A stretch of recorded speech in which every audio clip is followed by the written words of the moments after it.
Saudações! Nesse vídeo nós vamos discutir falar um pouco sobre ideologia. A gente considera que capitalismo e Ocidente são binômios, em que o capitalismo é a base material e o Ocidente é a base jurídica e, sobretudo, ideológica da produção. Então, nesse vídeo, nós vamos tecer alguns comentários referentes à questão ideológica.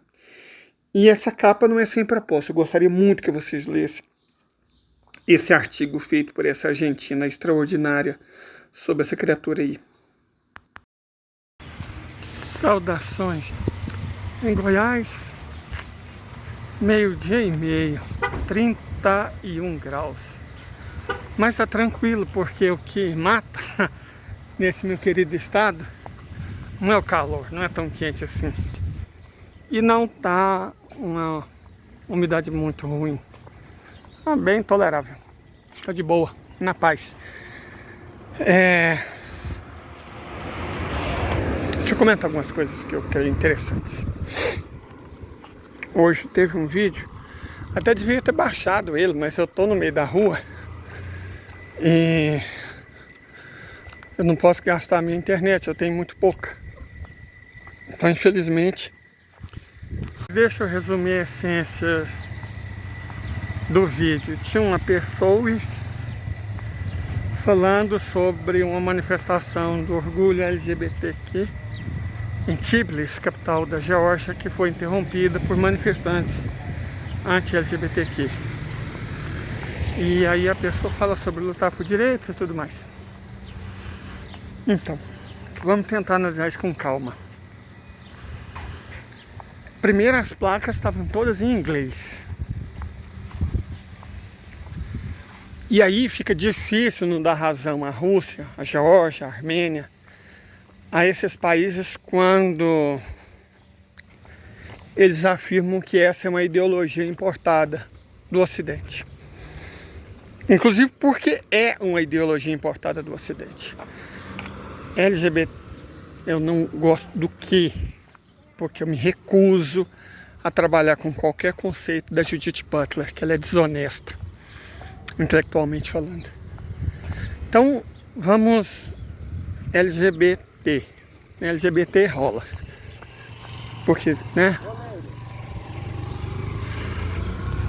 Porque existe, né? É fato da vida. Então, cara, você vai fazer uma manifestação na Geórgia e seus cartazes estão todos em inglês, e inclusive num país cuja escrita não é latina. A Geórgia tem sua própria escrita. E os cartazes, as placas foram todas feitas em inglês em escrita latina. E você não quer que as pessoas achem que você está representando uma ideologia estrangeira? O que você queria que as pessoas pensassem? De verdade, eu vou organizar uma manifestação a favor dos LGBT georgianos e todas as minhas placas estão numa escrita diferente da que o meu país usa, numa língua diferente da falada no meu país. E tá tudo certo, não tem interferência estrangeira nenhuma. Mas vamos ser honestos aqui, né, gente? Vamos ser honestos aqui. Claramente é uma intervenção estrangeira. É óbvio que é uma intervenção estrangeira. Certo? Evidente. Não tem o que conversar. Porque se fosse uma coisa genuína, legítima, estaria em georgiano na escrita da Geórgia, que tem milhares de anos. A Geórgia não precisa importar escrita, não. Ela tem a sua própria. Não precisa importar a língua, ela tem o seu próprio idioma, que é um dos mais antigos do mundo, inclusive. Então, se está lá uma organização usando placas noutra escrita, noutro idioma, e aí quando ela é atacada por ser agente de imperialismo cultural, ela se faz de vítima, cara. Eu penso que o mínimo que essas organizações deveriam fazer é se ajudar a ser ajudada, né? Porque, goste-se ou não, o fato é que o dedo do Ocidente, mais particularmente o Partido Democrata, nessas coisas é óbvio, é evidente, certo? E aí, cara, você pode argumentar até babar, Mas o fato é que a ingerência estrangeira é nítida. A Rússia, Federação Russa, ela não proíbe a homossexualidade. Ela proíbe a publicidade da homossexualidade. Coisa que muitos estados americanos também proíbem. Né? Igual essa questão de drogas. Muitos estados americanos permitem. Outros proíbem. Então os Estados Unidos, quando fala de guerra contra as drogas, cara, fica meio hipócrita, né? Porque é o país que mais consome drogas no mundo. E em muitos estados americanos é legalizado. Então, que moral você fica quando é o maior consumidor de uma coisa? E em muitos dos lugares do seu país, essa mesma coisa é legal. Como é que você fica? Para falar, ó, somos inimigos das drogas. Inimigos é de quando? Dentro da guerra do ópio? Quando os Estados Unidos, Alemanha, França, quando o Ocidente obrigou a China a usar drogas por cerca de que mais de 100 anos, né? Década de 1830 até década de 1940. A China só foi legalmente desobrigada a consumir drogas com a Revolução Chinesa, em 1948. Certo? Passou mais de 100 anos obrigada a consumir droga pelos países do Ocidente. E aí você adotar uma retórica antidroga, cara, bem hipócrita. Os Estados Unidos exportavam, Inglaterra exportava, Alemanha exportava evangélicos e drogas. As duas coisas custaram muito caro para a China. Os evangélicos, os crentes malucos, né?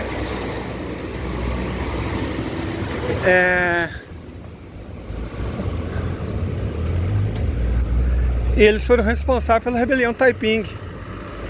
Sabe o que é a rebelião Taiping? Dá uma pesquisada. Você vai descobrir que ela matou mais chineses do que a Primeira Guerra Mundial matou de seres humanos. E essa rebelião Taiping foi levada a cabo por crente maluco, né? Tipo esses nossos, a mesma coisa, certo? Mesma coisa. Era um empreendimento comercial. A Igreja Universal do Reino de Deus, a Igreja Universal do Poder de Deus, a Igreja Mundial, né, do Poder de Deus, sei lá o que, Batista, Ministério Lagoinha, tem a Assembleia de Deus, Ministério, como é que chama, gente? O do Malafaia lá. É um bairro do Rio de Janeiro, né? Tá cheio dessa, tem mais de 10 mil agremiação evangélica. Nenhum exigindo curso de teologia. Inclusive uma das razões de eu não gostar de presbiteriano. Que os presbiterianos incorrem em erro sabendo, eles estudam. Os outros não, dá até dó, são os ignorantes. Mas a lógica é a mesma. Esses mesmos evangélicos que estão aqui no Brasil, associados ao bolsonarismo, um punhado de prática criminosa, teve na China também. E um cara lá conseguiu convencer os outros que ele era irmão de Cristo. E por causa disso, 30 milhões de chineses morreram, foram mortos na rebelião Taiping. Né? Então, fica difícil, né? Defender o Ocidente ou... Me acusar é fácil. Me acusar é fácil. Mas defender o Ocidente está difícil. Porque... né? A palavra empurra, o exemplo arrasta. E o que a gente vê de exemplo... Aqui no supermercado costuma ter umas coisas baratas, mas eu preciso comprar verdura. Coisa barata quase tudo causa diabetes, então deixa pra lá. Comprar folha sadia. Mas voltando ao assunto. O que a gente vê nitidamente é uma plataforma imperialista. Ah, Leida, mas você não pode falar isso. Claro que eu posso. Se eu trabalho com viés marxista, eu sei que toda a realidade ela tem uma infraestrutura e uma superestrutura. Aí falar sobre a infraestrutura é tranquilo, porque você tem as multinacionais, você tem as transnacionais, você tem os conglomerados empresariais, você tem a classe burguesa e tal, todos esses, aí é tranquilo. Mas quando você chega na superestrutura, aí, bom, aí as coisas começam a complicar, né?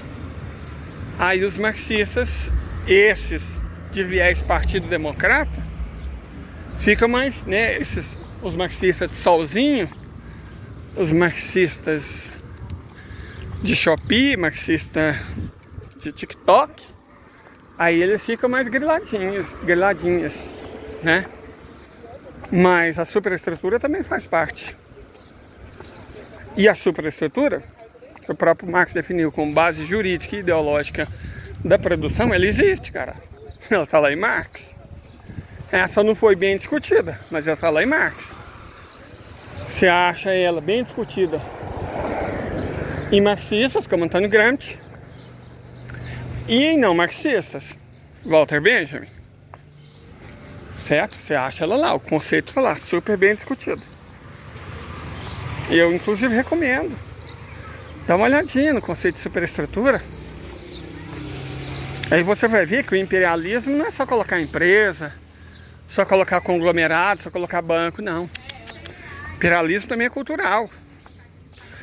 E cultura inclui ideologia, é base jurídica e ideológica. Certo? Jurídica, leis. Os Estados Unidos exportam leis. Na verdade, faz muito tempo que os Estados Unidos só estão exportando leis. É ideologia. Aí, gente, uma coisa horrível é que o bolsonarismo, ele sujou a palavra ideologia, né? Como sujou a palavra pátria. Você falar patriota, cara, dá até um desgosto, né? Quando alguém fala, eu sou patriota, as pessoas já pensam, oh, meu Deus, um bolsonarista. Né? E não tem jeito de você falar aqui. Usou a bandeira do Brasil, cara, nossa, camisa da seleção brasileira. Os bolsonaristas sequestraram muitos símbolos. Muitos símbolos. E ressignificaram eles para hermenêuticas horríveis. Né, bem da verdade.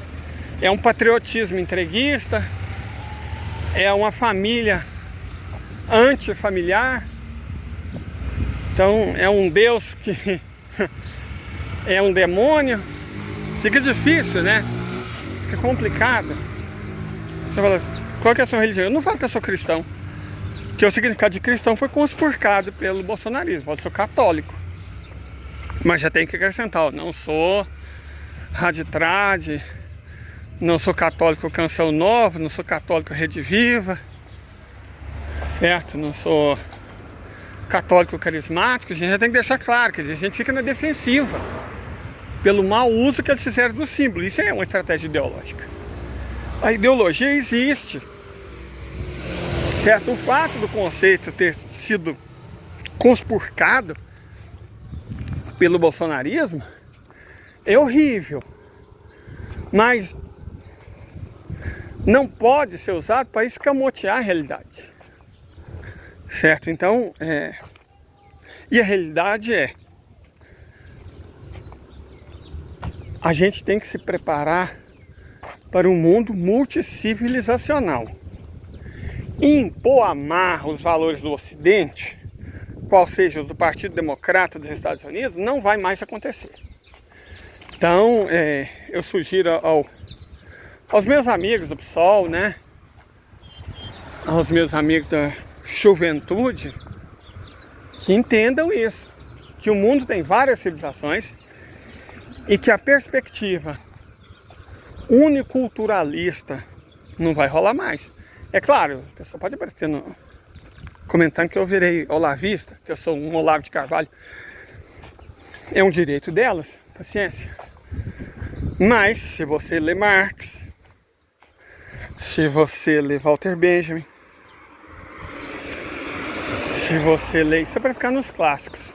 Lukács, Antônio Gramsci. Para ficar nos clássicos, você vai perceber que a ideologia existe. E que ela é uma ferramenta de opressão e pode ser usada pelo imperialismo. Porque é um produto do capitalismo. Um produto do capitalismo não são só materiais. Certo? Eles também são jurídicos e ideológicos. É importante ter isso muito claro. Importante ter isso muito claro. Certo? Que as potências do Ocidente, os Estados Unidos, seus asseclas europeus, suas fundações, eles vão promover ativamente a ideologia ocidental. Fica fácil, mais fácil, porque você fala assim, você promove o capitalismo, e aí o marxista, até aquele marxista de DCE, entende. Isso entende. Ele consegue compreender. A base material é sempre mais fácil de ser compreendida. Sempre bem mais fácil. Então dá para você compreender. Agora a base jurídica e ideológica aí é mais difícil. Porque essa nos afeta, né? Que, inclusive eu discuti antes ontem, a colonização da mente. Malcolm X falava demais disso. Que a gente não tem que libertar nossa mente. Até aquele gente boa lá, jamaicano, Bob Marley. Bob Marley, cara, Bob Marley. Falava disso também. Para descolonizar a mente, cara. É um papinho bem maconheiro, né? Se você for analisar com calma. Mas é verdade. Ele tá super correto. Descolonizar a mente é difícil. Porque intelectualmente você perceber o imperialismo econômico é tranquilo, certo? É claro que você vai passar raiva eventualmente. Eu já passei muita. A Rússia imperialista, fonte, Dataku. China imperialista. O cara nunca leu Chernobyl, nunca leu Lenin, nunca leu Rosa Luxemburgo na vida e tá rotando conceito marxista. Certo? Paciência, aí é só burrice. Ou seja, com um pouco de estudo, isso se resolve. Opa, frutas e verduras, gente, só um momento. Dá uma pausa aqui no nosso vídeo, porque olha só, R$ 2,99 o quilo do abacate, R$ 2,99 o quilo da banana.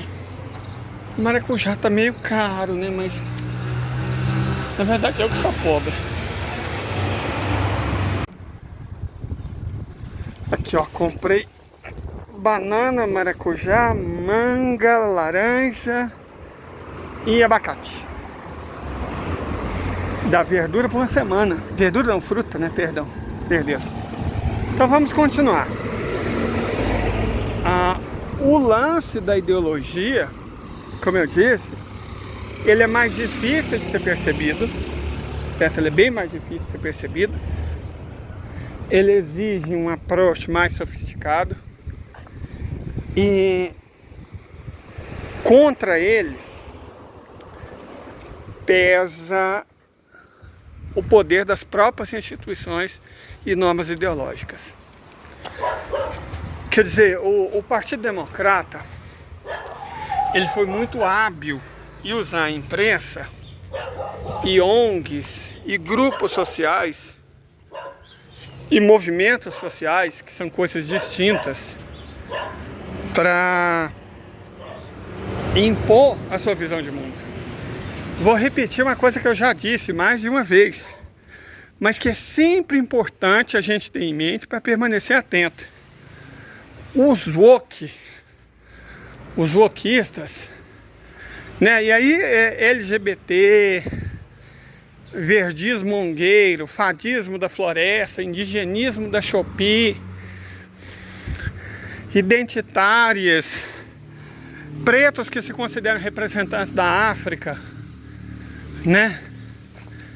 Então essas pessoas, elas bebem da fonte do Partido Democrata, que é um partido liberal americano, que foi muito hábil em substituir a luta de classes pela luta contra os conservadores. E isso é muito conveniente para essa gente. Porque veja bem, os adversários dos democratas são os trabalhadores, as trabalhadoras, a classe trabalhadora. Mas eles foram muito inteligentes em fazer parecer que os adversários deles são os conservadores. Gente, liberal e conservador está do mesmo lado. Achar que ser democrata ou ser republicano vai fazer alguma diferença para a esquerda, para a classe trabalhadora nos Estados Unidos, ia ser muito inocente. A diferença, os democratas estão contra a Rússia, os republicanos estão contra a China. Mas ambos estão contra os trabalhadores. Ambos estão contra a classe trabalhadora. Ambos estão operando a favor da burguesia. Ambos estão trabalhando pelos bancos. Ambos estão trabalhando pela máquina de guerra, pelo complexo industrial militar. Ambos são defendidos pela mídia. Achar que democrata ou republicano são opções, são escolhas diferentes, cara, é como você diz, a maior astúcia do diabo, acho que foi Dostoiévski que falou, né? A maior astúcia do diabo é fazer crer que ele não existe. Certo? Então é isso, cara. Achar que democrata é aliado aliado de trabalhador, cara, isso é muita inocência. E os jovens brasileiros, a intelectualidade brasileira caiu nessa esparrela, né? Essas coisas que vão da batata moral até o casalzinho lá do PSOL, antipetista até a medula identitária, né? Eu não estou dizendo que essas lutas não existem. É claro que existem pessoas trans. É óbvio que existem pessoas trans. Evidente. Eu tive um vizinho que depois virou vizinha que era trans.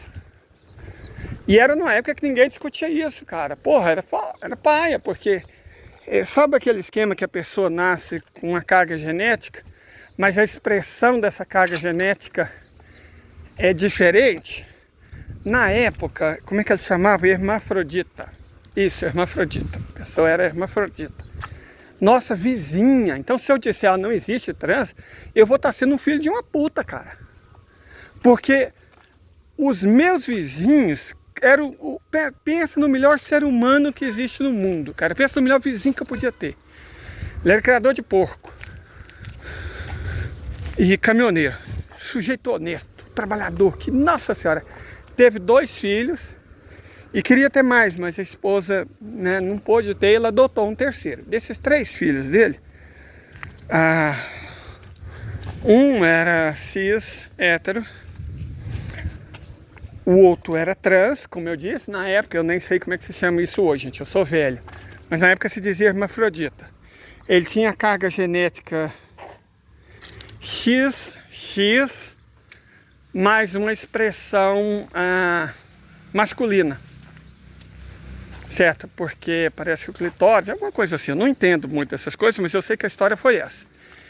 E aí ele foi criado como menino até uma certa idade, a adolescência vem, e aí ficou claro para todo mundo que não rolava colocar ele como menino. E aí ele fez uma cirurgia para tirar aquela protuberância, né, que fazia ele parecer menino, e se tornou menina.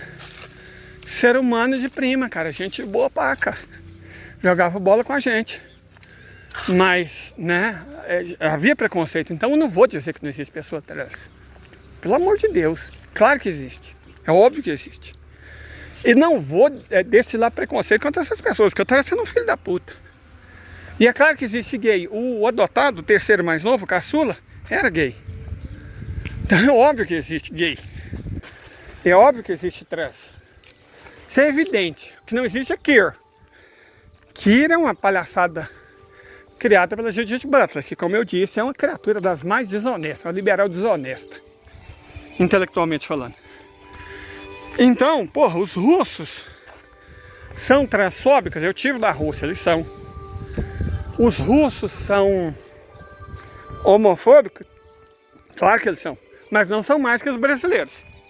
Peraí, tem música crente aqui. O Brasil é o país do mundo que mais mata trans, que mais mata gay, um dos que mais mata mulher, se não for o mais. Então, óbvio que nós não temos moral nenhuma para acusar a Arábia Saudita, a Rússia, seja quem for. Mas nós também não podemos de forma alguma dizer que essa luta não é válida. Porque essas pessoas no nosso país são assassinadas, cara. O preconceito contra elas é visível. Como eu disse, eu fui vizinho de uma pessoa trans, eu fui professor de pessoas trans. Então é óbvio que eu sei que essas pessoas existem. É evidente, não podemos inviabilizá-lo, nem diminuir a luta delas. Isso é uma coisa. Outra muitíssimo diferente é vestir a carapuça democrata. Achar que essa luta importa mais do que a luta de classes. De forma alguma. A luta de classes é a prioridade. A luta de classes é central. Perfeito? Ela é a coluna central da luta. Todas as outras estão vinculadas à luta de classe, à luta contra a grande burguesia. Essa que é a luta principal. E é exatamente isso que os democratas roubaram.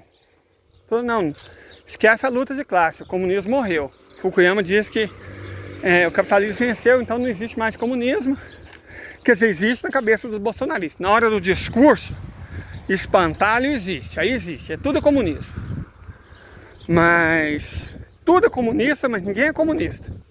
A não ser quem discorda da extrema direita, né? Então vocês entendem o problema? Ficou o Partido Democrata conseguiu convencer milhões, usando a imprensa, usando o cinema, usando atores e atrizes de Hollywood, conseguiu convencer milhões que a luta de classe não existia e que era importante a luta contra os conservadores.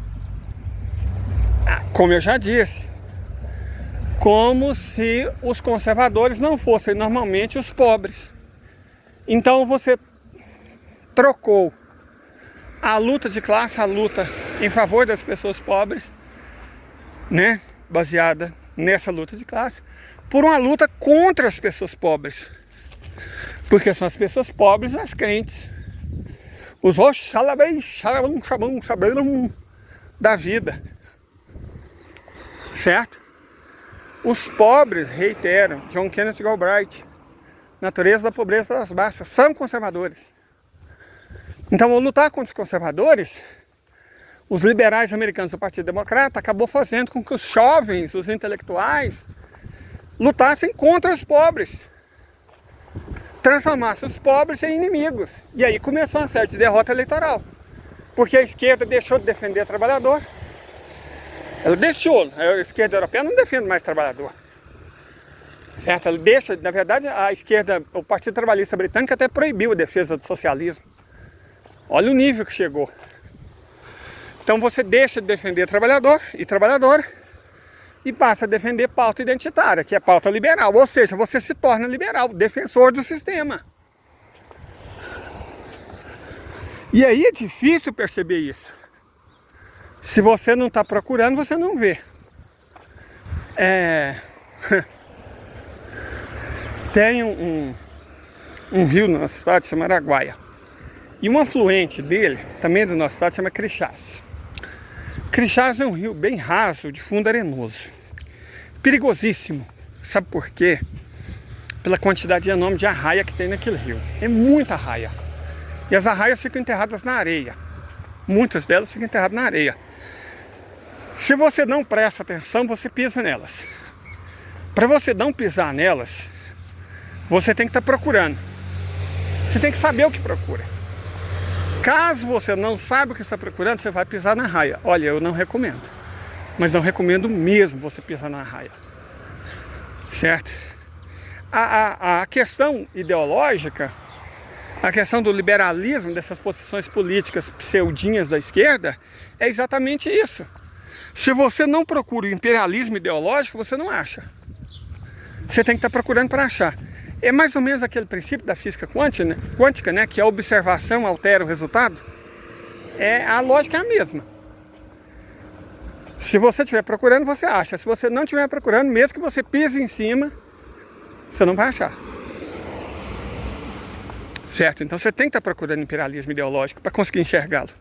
Porque senão você vai repetir platitudes marxistas e não vai conseguir ver. Igual, por exemplo, hoje eu tive uma interação interessantíssimo no grupo, muito interessante. Um jovem, né, certamente leitor de Marx, o que é admirável, falando assim, mas a Rússia não é socialista, por causa explicou um punhado de coisa de Marx, que evidentemente eu sei. Gente, se eu coloquei a foto os 6 tomos do Capital, 1, 2, 3, 4, 5, 6, é porque, obviamente, eu li Marx. Então eu sei, não precisa ficar me ensinando. Certo? Mas tá lá, me explicando coisas que eu sei.